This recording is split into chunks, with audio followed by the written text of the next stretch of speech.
നമസ്കാരം. പ്രധാന വാർത്തകൾ.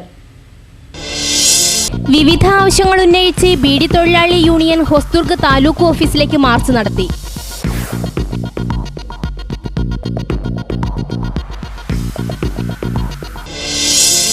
കേരള സംസ്ഥാന സർക്കാരിന് സമർപ്പിച്ച അവകാശ പത്രിക അംഗീകരിക്കണമെന്നാവശ്യപ്പെട്ട് SFI ജില്ലാ കമ്മിറ്റിയുടെ നേതൃത്വത്തിൽ RD ഓഫീസിലേക്ക് മാർച്ച് നടത്തി.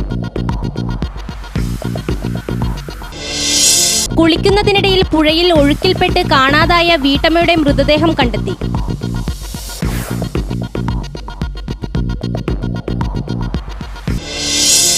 മുഖ്യമന്ത്രി എന്ന പദവിയും മുഖ്യമന്ത്രിയുടെ ഓഫീസും ക്രിമിനലുകളുടെയും ചൂതാട്ടക്കാരുടെയും പിടിയിലാണെന്ന് CPI സംസ്ഥാന അസിസ്റ്റന്റ് സെക്രട്ടറി CN ചന്ദ്രൻ.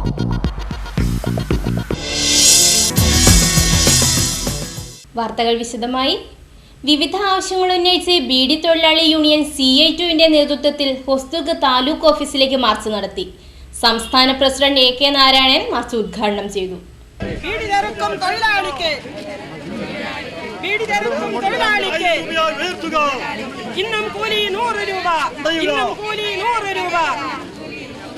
അധ്വാനിക്കും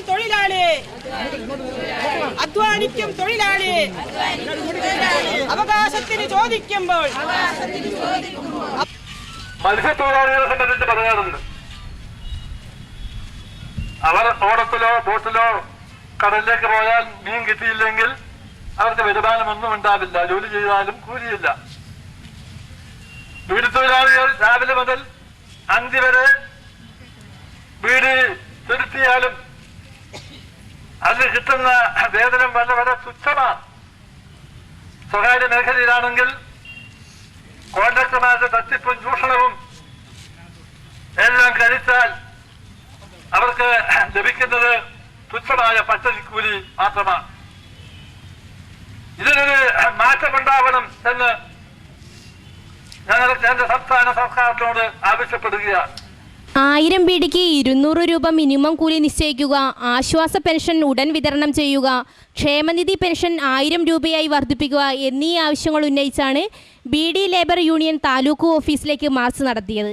CITU vice president P Shanthakumari അധ്യക്ഷത വഹിച്ചു. M ഗംഗാധരൻ സ്വാഗതം പറഞ്ഞു. DV അമ്പാടി, P നാരായണൻ എന്നിവർ സംസാരിച്ചു. കേരള സംസ്ഥാന സർക്കാരിന് സമർപ്പിച്ച അവകാശ പത്രിക അംഗീകരിക്കണമെന്നാവശ്യപ്പെട്ട് SFI കാസർഗോഡ് ജില്ലാ കമ്മിറ്റിയുടെ നേതൃത്വത്തിൽ RD ഓഫീസിലേക്ക് മാർച്ച് നടത്തി. SFI സംസ്ഥാന നേതാവും കേന്ദ്ര കമ്മിറ്റി അംഗവുമായ സുബി ദാസ് മാർച്ച് ഉദ്ഘാടനം ചെയ്തു.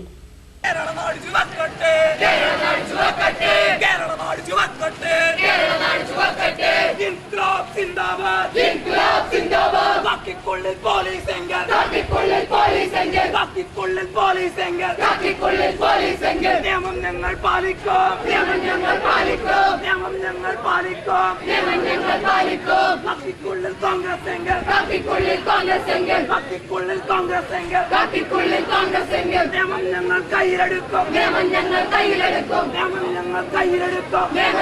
കയ്യിലെടുക്കും.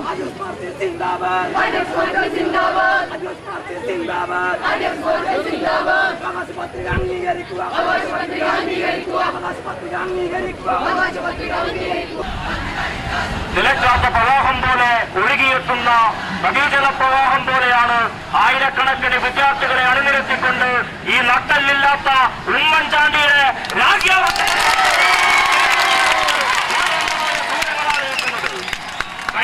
ഈ മാസം 17-ാം തീയതി SFI സംസ്ഥാന കമ്മിറ്റിയുടെ നേതൃത്വത്തിൽ കേരളത്തിനകത്ത് വിദ്യാഭ്യാസ മേഖലയിലെ വിവിധങ്ങളായ വിഷയങ്ങൾക്കകത്ത് പരിഹാരം കാണണമെന്നാവശ്യപ്പെട്ടുകൊണ്ട് SFI നേതൃത്വത്തിൽ 34 ആവശ്യങ്ങൾ ഉന്നയിച്ച ഒരു അവകാശ പത്രിക കേരളത്തിന്റെ മുഖ്യമന്ത്രിക്ക് മുമ്പാകെ സമർപ്പിച്ചിട്ടുണ്ട്.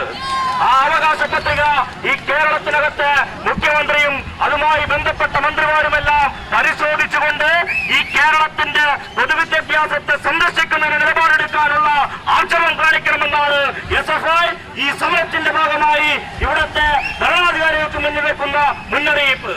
നമുക്കറിയാം, ഞാനും നിങ്ങളുമെല്ലാം സഞ്ചരിച്ചുകൊണ്ടിരിക്കുന്ന വിദ്യാഭ്യാസ മേഖല, ആ മേഖല ഒരു ഉമ്മൻചാണ്ടിയുടെ തറവാട്ടിൽ നിന്നും ഒരു അബ്ദുൾ റബ്ബിന്റെ തറവാട്ടിൽ നിന്നും എടുത്തുകൊണ്ടുവന്ന് വെച്ച് കേരളത്തിന്റെ വിദ്യാർത്ഥികൾക്ക് മുമ്പാകെ നിങ്ങളന്ന് പഠിച്ചോ എന്ന് പറഞ്ഞ ഒരു വിദ്യാഭ്യാസ മേഖലയല്ല.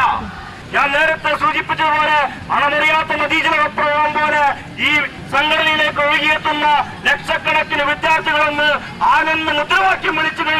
തകർന്നടിയുന്നതാണ് ഈ കേരളത്തിന്റെ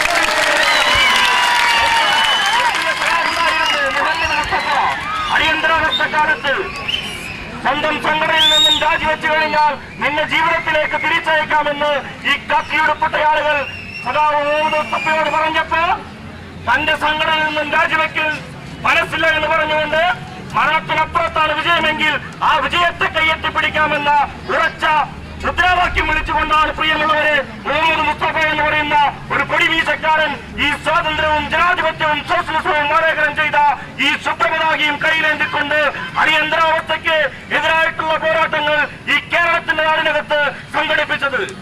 അത് ഇവിടുത്തെ പോലീസുകാരെന്ന് ഓർക്കുന്ന നല്ലതാ. ഇന്നെന്താ സ്ഥിതി? കേരളത്തിന്റെ പൊതുവിദ്യാഭ്യാസ മേഖലയാകമാനം തകർക്കപ്പെടുന്ന ഒരു രീതിയിലേക്ക് മാറുന്നു. കുളിക്കുന്നതിനിടയിൽ പുഴയിൽ ഒഴുക്കിൽപ്പെട്ട് കാണാതായ വീട്ടമ്മയുടെ മൃതദേഹം കണ്ടെത്തി. കരിച്ചേരി പെരളത്തെ മാധവൻ നായരുടെ ഭാര്യ തമ്പായി അമ്മയുടെ മൃതദേഹമാണ് പെരുമ്പഴ പാലത്തിന് സമീപം കണ്ടെത്തിയത്. പുഴയിലൂടെ മൃതദേഹം ഒഴുകിപ്പോകുന്നത് കണ്ട് നാട്ടുകാർ തോണിയിൽ ചെന്ന് കരക്കടുപ്പിക്കുകയായിരുന്നു. ജൂൺ 19-നാണ് ഇവരെ പുഴയിൽ കാണാതായത്. നാട്ടുകാരും മറ്റും ചേർന്ന് തിരച്ചിൽ നടത്തിയെങ്കിലും കണ്ടെത്താനായിരുന്നില്ല. വിദ്യാനഗർ പോലീസ് സ്ഥലത്തെത്തി ഇൻക്വസ്റ്റ് നടത്തി പോസ്റ്റ്മോർട്ടത്തിനായി കാസർഗോഡ് ജനറൽ ആശുപത്രി മോർച്ചറിയിലേക്ക് മാറ്റി. ഏകമകൾ ഗംഗ. മുഖ്യമന്ത്രി എന്ന പദവിയും മുഖ്യമന്ത്രിയുടെ ഓഫീസും ക്രിമിനലുകളുടെയും ചൂതാട്ടക്കാരുടെയും പിടിയിലാണെന്ന് CPI സംസ്ഥാന അസിസ്റ്റന്റ് സെക്രട്ടറി CN ചന്ദ്രൻ പറഞ്ഞു. സോളാർ തട്ടിപ്പിന് കൂട്ടുനിന്ന മുഖ്യമന്ത്രി ഉമ്മൻചാണ്ടിയുടെ രാജി ആവശ്യപ്പെട്ട് LDF കളക്ടറേറ്റിലേക്ക് നടത്തിയ മാർച്ച് ഉദ്ഘാടനം ചെയ്യുകയായിരുന്നു അദ്ദേഹം. 1000 കോടിയുടെ തട്ടിപ്പാണ് സോളാർ പ്ലാന്റിന്റെ പേരിൽ സരിത S നായരുടെ നേതൃത്വത്തിൽ നടന്നതെന്ന് UDF ചീഫ് വിപ്പ് പറയുമ്പോൾ അത്രയൊന്നും ഉണ്ടാകില്ലെന്നാണ് മുഖ്യമന്ത്രി സൗമ്യനായി പറയുന്നത്. ശരീരം കാഴ്ചവെച്ചാൽ മുഖ്യമന്ത്രിയോട് പറഞ്ഞ് ആവശ്യങ്ങൾ സാധിച്ചു തരാമെന്നാണ് ഓഫീസുമായി ബന്ധപ്പെട്ട സ്ത്രീയോട് മുഖ്യമന്ത്രിയുടെ വിശ്വസ്തനായ ജീവനക്കാരൻ പറഞ്ഞത്. LDF ഘടകകക്ഷി MLAക്ക് നേരെയുണ്ടായ അപവാദം പറഞ്ഞു കേട്ടപ്പോൾ തന്നെ അന്വേഷണം നടത്താനും ആവശ്യമെങ്കിൽ നടപടിയെടുക്കാനും തയ്യാറാണെന്ന് വ്യക്തമാക്കിയിട്ടുണ്ട്. രാഷ്ട്രീയ ധാർമ്മികതയിൽ ഉറച്ച നിലപാട് LDFും ജനതാദളും സ്വീകരിക്കും. ഇതിന്റെ പേരിൽ വിലപേശി LDF പോരാട്ടങ്ങളെ തളർത്താൻ ഉമ്മൻചാണ്ടിക്കും കൂട്ടർക്കുമാവില്ല. ഉമ്മൻചാണ്ടി മുഖ്യമന്ത്രി സ്ഥാനം രാജിവെച്ച് ജുഡീഷ്യൽ അന്വേഷണം നേരിടണം. കേരള പോലീസ് നാട്ടിലിറങ്ങി സരിത S നായരുമായി ബന്ധപ്പെട്ടവരുടെ CD കണ്ടെത്തി നശിപ്പിക്കുകയാണ്. സരിതയിൽ നിന്ന് പിടിച്ചെടുത്ത CDയിൽ എന്താണ് ഉണ്ടായിരുന്നെന്ന് മുഖ്യമന്ത്രി വ്യക്തമാക്കണമെന്ന് CN ചന്ദ്രൻ പറഞ്ഞു. ഗവൺമെൻറ് കോളേജ് പരിസരത്തു നിന്ന് ആരംഭിച്ച മാർച്ചിൽ സ്ത്രീകൾ ഉൾപ്പെടെ 100 കണക്കിന് ആളുകൾ പങ്കെടുത്തു. CPM സംസ്ഥാന കമ്മിറ്റി അംഗം AK നാരായണൻ അധ്യക്ഷനായി. കേന്ദ്ര കമ്മിറ്റി അംഗം P Karunakaran MP, Ananthan Nambiar, PM Michael, Suresh Puthiyadath, Harish B Nambiar, KV Krishnan എന്നിവർ സംസാരിച്ചു. LDF കൺവീനർ P രാഘവൻ സ്വാഗതം പറഞ്ഞു. ഇനിയൊരു ഇടവേള. ഹൃദയം തൊട്ടറിഞ്ഞ പാരമ്പര്യം. കണ്ണൻസ് കാഞ്ഞങ്ങാട്. മഞ്ഞു പെയ്യും വസന്തം. മലയാളിക്ക് എന്നും മംഗല്യകാലം. മംഗല്യപ്പട്ടിന് മറുനാട് തേടുന്ന മലബാറുകാരോടായി മാനത്തെ മാലാഖമാർ ചൊല്ലി. കാഞ്ഞങ്ങാട് കണ്ണൻസിലെ പട്ടല്ലേ? മലബാറിലെ മംഗമാരുടെ മംഗല്യപ്പട്ട് വർണ്ണ വസ്ത്രങ്ങളുടെ മായാ പ്രപഞ്ചവുമായി, വിവാഹ വസ്ത്രങ്ങളുടെ അമൂല്യ ശേഖരങ്ങളുമായി വീണ്ടും കണ്ണൻസ് കാഞ്ഞങ്ങാട് നിങ്ങളെ വിസ്മയിപ്പിക്കുന്നു. ഈ കല്യാണകാലം ആഘോഷമാക്കാൻ Kannan's Kanhangad, main road, Kanhangad. Phone number 0467220467. വാർത്തകൾ തുടരുന്നു. പാഠ്യേതര രംഗത്തെ മികവിനൊപ്പം കാർഷിക രംഗത്തും കാഞ്ഞങ്ങാട് ദുർഗ ഹയർ സെക്കൻഡറി സ്കൂളിന് 100 മേനിയുടെ വിജയം. ഇക്കോ ക്ലബിന്റെ നേതൃത്വത്തിൽ സ്കൂളിനോട് ചേർന്ന പറമ്പിൽ 120ഓളം വാഴത്തൈകൾ നട്ടുനനച്ച് വിളവെടുപ്പിന് തയ്യാറായി. സ്കൂളിലെ 7ാം ക്ലാസ്സിലെ 5 ഡിവിഷനിലെ വിദ്യാർത്ഥികളുടെ കൂട്ടായ്മയിലാണ് ഈ മികച്ച നേട്ടം കൈവരിച്ചത്. ഇക്കോ ക്ലബ് കൺവീനർ വിനോദ് പുറവങ്കരുടെയും അധ്യാപകരുടെയും പിന്തുണയും ഈ സംരംഭത്തിന് ലഭിച്ചു. നേന്ത്രക്കുലകൾ വിറ്റുകിട്ടുന്ന പണം പാവപ്പെട്ട കുട്ടികളെ സഹായിക്കാൻ സ്കൂളിൽ രൂപം നൽകിയ ഫണ്ടിലേക്ക് മുതൽക്കൂട്ടാവും. കൂടാതെ ഉച്ചക്കഞ്ഞിക്ക് വിഭവമൊരുക്കാനും പദ്ധതിയുണ്ട്. വിളവെടുപ്പോടനുബന്ധിച്ച് നടന്ന ചടങ്ങിൽ school headmaster B Sreehari Bhat ഉദ്ഘാടനം ചെയ്തു. Eco club convener Vinod Puravankara സ്വാഗതവും സ്റ്റാഫ് സെക്രട്ടറി MK ശോഭനാകുമാരി നന്ദിയും പറഞ്ഞു.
നമ്മൾ ആദ്യം ഇങ്ങനെ സ്കൂളിൽ കൃഷി ചെയ്യുന്നത് ഇത് വളരെ വിജയകരമായി തന്നെ നമുക്ക് നേടാൻ കഴിഞ്ഞു. ധാരാളം കൊലകൾ ഇതിലുണ്ടായിരുന്നു. അവധിക്കാലത്ത് തന്നെ നമ്മൾ ദിവസങ്ങൾ വന്ന് ഇതിൽ വാഴയ്ക്ക് വെള്ളം അടിക്കുമായിരുന്നു.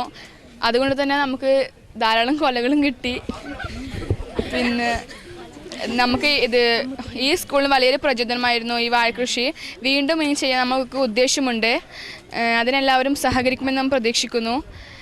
ധാരാളം വാഴയുണ്ട്. ആദ്യം വന്ന എല്ലാവരും വേണ്ടാന്ന് പറഞ്ഞെങ്കിലും ഇപ്പോൾ എല്ലാവർക്കും സന്തോഷമാണ്. ഇത്രയും വലിയ കൊലകൾ കിട്ടുമെന്ന് തീർച്ചയായും വിചാരിച്ചില്ല. വളരെ നമ്മുടെ എല്ലാവരുടെയും സ്കൂളിലെ കുറേ കുട്ടികളുടെ സഹകരണം മൂലമാണ് നമുക്ക് ഇത്ര വിജയകരമായി നേടാൻ കഴിഞ്ഞത്. എല്ലാവർക്കും നന്ദി. പുഴകളും നദികളും കുളങ്ങളും പുതിയ തലമുറയിൽ ഓർമ്മകൾ മാത്രമായി കൊണ്ടിരിക്കുമ്പോൾ ഒരു കൂട്ടം ചെറുപ്പക്കാരുടെ പ്രയത്നം മാലിന്യ കൂമ്പാരമായിരുന്ന കുളം സ്വന്തം ചിലവിൽ വൃത്തിയാക്കി ഉപയോഗപ്പെടുത്തുകയാണ് ഇവിടെ. വയലുകളും കുളങ്ങളും റിയൽ എസ്റ്റേറ്റ് മാഫിയ മണ്ണിട്ട് നികത്തി കൈയടക്കുമ്പോൾ പുതിയ തലമുറക്ക് നീന്തൽ അന്യം നിന്ന് പോവുകയാണ്. എന്നാൽ വടകരമുക്കിലെ ഒരു കൂട്ടം ചെറുപ്പക്കാർ മഴയ്ക്ക് മുമ്പേ മാലിന്യ കൂമ്പാരമായിരുന്ന പ്രദേശം JCB ഉപയോഗിച്ച് വൃത്തിയാക്കുകയും വെള്ളം കെട്ടി നിർത്തി ബാക്കിയുള്ളവ ഒഴുകിപ്പോകാനുള്ള സൗകര്യം ചെയ്യുകയും ചെയ്തതോടെ നീന്തൽ പഠിക്കാനും അന്യം നിന്നുപോയ കുളത്തിലെ കുളി ആസ്വദിക്കാനും കഴിഞ്ഞു. ഈ കുളം സർക്കാർ ഏറ്റെടുത്ത് നീന്തൽ പരിശീലനത്തിലുള്ള സൗകര്യം ഉണ്ടാക്കണമെന്നാണ് പ്രദേശവാസികളുടെ അഭ്യർത്ഥന. മണപ്പുറം ഫിനാൻസ് മാനേജ്മെന്റിന്റെ തൊഴിൽ പീഡനത്തിനെതിരെ ജീവനക്കാർ നടത്തുന്ന പ്രക്ഷോഭം മാസങ്ങൾ പിന്നിട്ടിട്ടും ഒത്തുതീർപ്പിന് തയ്യാറാകാത്ത മാനേജ്മെന്റ് നിലപാടിനെതിരെ സമരം ശക്തമാകുന്നു. സമരം ശക്തമാകുന്നതിന്റെ ഭാഗമായി വിവിധ സമരപരിപാടികൾ നടത്താൻ കാസർഗോഡ് താലൂക്ക് തല സമരസഹായ സമിതി രൂപീകരണ യോഗം തീരുമാനിച്ചു. വായനാ വാരാചരണത്തിന്റെ ഭാഗമായി ഉദുമ പടിഞ്ഞാർ അംബിക സ്കൂളും വായനശാലയും സംയുക്തമായി സംഘടിപ്പിച്ച വായനാ ദിനാചരണ പരിപാടി ജില്ലാ കളക്ടർ PS മുഹമ്മദ് സഗീർ ഉദ്ഘാടനം ചെയ്തു. പുസ്തക പ്രദർശനോദ്ഘാടനം ഉദുമ പഞ്ചായത്ത് പ്രസിഡന്റ് കസ്തൂരി ടീച്ചർ നിർവഹിച്ചു. പ്രധാന വാർത്തകൾ ഒരിക്കൽ കൂടി. വിവിധ ആവശ്യങ്ങൾ ഉന്നയിച്ച് ബീഡി തൊഴിലാളി യൂണിയൻ ഹൊസ്ദുർഗ് താലൂക്ക് ഓഫീസിലേക്ക് മാർച്ച് നടത്തി.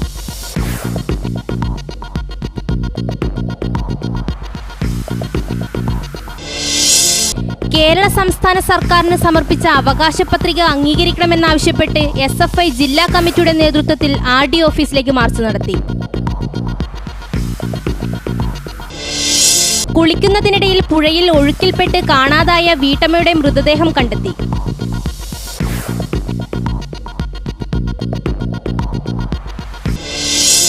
മുഖ്യമന്ത്രി എന്ന പദവിയും മുഖ്യമന്ത്രിയുടെ ഓഫീസും ക്രിമിനലുകളുടെയും ചൂതാട്ടക്കാരുടെയും പിടിയിലാണെന്ന് CPI സംസ്ഥാന അസിസ്റ്റന്റ് സെക്രട്ടറി CN ചന്ദ്രൻ.